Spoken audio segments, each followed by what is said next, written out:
এদিন বহুত দিন আগতে বাৰু এতিয়া নহয় মই মানে এই ইনষ্টাগ্ৰামত যে এনেকৈ দিয়ে যে আস্ক মি এ কুৱেশ্যন বুলি তাতে লিখি দি পেলাই দিছিলোঁ যে তোমাক এক্সে দিয়া বাহানাটো কি আছিলে আৰু এনেকুৱা ডেঞ্জাৰ বাহানা দি তোমালোকক এক্সে এৰি থৈ গৈছে আইঐ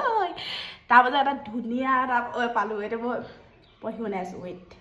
মই তোমাৰ কথা ঘৰত কৈছিলোঁ ঘৰত মা পাপাই একচেপ্ট নকৰে সেইকাৰণে তুমি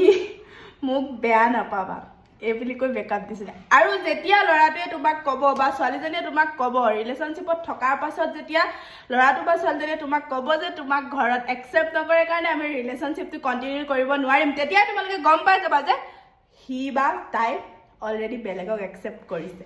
সেইকাৰণে তোমাক ঘৰত একচেপ্ট নকৰা হৈ গৈছে ছোৱালী বাচ্চা ৰিলেশ্যনশ্বিপটো যেতিয়া গৈ থাকিব তেতিয়া সিহঁতৰ প্ৰব্লেমটো আহি যাব ঘৰত একচেপ্ট নকৰে ৰিলেশ্যনশ্বিপটো আৰম্ভ কৰাৰ আগত তহঁতে অনাথ আছিলি নেকি চেম মোকো এনেকৈ মাহটো দি থৈ গৈছিলে কিন্তু মই তেতিয়া একো ক'ব নোৱাৰিলোঁ এতিয়া ভিডিঅ' বনাই ফালি থাকি একো লাভ নাই